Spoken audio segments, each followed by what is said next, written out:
Hi friends, அனைவருக்கும் கார்த்திகை தீபத் திருநாள் வாழ்த்துக்கள்.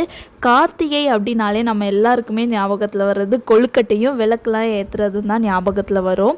எனக்குமே அப்படி தான். போன வருஷம் என்னால் கார்த்திகை தீபத் திருநாள் ஊரில் செலிப்ரேட் பண்ண முடியலை. நான் சவுதியில் இருந்தேன். அதனால் எனக்கு இந்த பனை ஓலை கொழுக்கட்டைலாம் சாப்பிடவே முடியலை. ரொம்ப மிஸ் பண்ணேன்.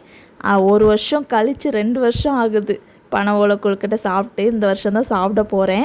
அதே மாதிரி நிறைய பேர் வேலைக்கெலாம் வெளிநாட்டில் இருப்பாங்க, வெளியூரில் இருப்பாங்க. அவங்களாலலாம் கொழுக்கட்டை சாப்பிட முடியாது. நம்ம வீட்டில் இருக்கும்போது, நம்ம ஊரில் இருக்கும்போது தான் சாப்பிட முடியும். அந்த ஃபீலே தனி தான். இன்றைக்கி நாங்கள் என்னெல்லாம் பண்ணுறோம் கார்த்திகை தீபத் திருநாளுக்கு அப்படிங்கிறது தான் இந்த வீடியோவில் நீங்கள் பார்க்க போகிறீங்க.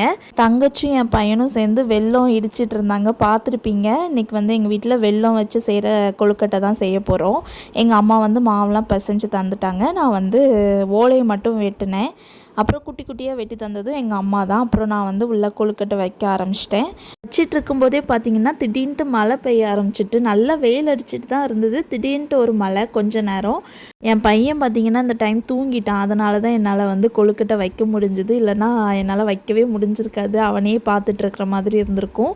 அவன் நானும் வைக்கேன் அப்படின்னு சொல்லிட்டு வந்திருப்பான். அவனை தூங்க போட்டுட்டு நான் கொழுக்கட்டை வைக்க ஆரம்பிச்சிட்டேன். கரெக்டாக எல்லா வேலையும் செஞ்சு முடிக்கியும் அவனும் முழிச்சிட்டான். அதுக்கப்புறம் என்ன பண்ணுறது, அவனையே பார்த்துட்ருக்கிற மாதிரி இருந்துச்சு. எங்கள் அம்மா மற்ற வேலையெல்லாம் பார்த்துட்டு இருந்தாங்க. அப்புறம் பூஜை வைக்கையும் ஆரம்பிச்சிட்டோம். கரெக்டாக 6 மணிக்கெலாம் பூஜையை ஸ்டார்ட் பண்ணியாச்சு. ஏன்னா திருவண்ணாமலையில் 6 மணிக்கெலாம் விளக்கு ஏற்றிடுவாங்க அப்படின்னு சொல்லிட்டு நாங்களும் கரெக்டாக 6 மணிக்கு விளக்கு ஏற்றிட்டோம். அப்புறம் என் தங்கச்சி பார்த்திங்கன்னா வெளியில் குட்டி விளக்குலாம் வச்சிட்ருந்தா.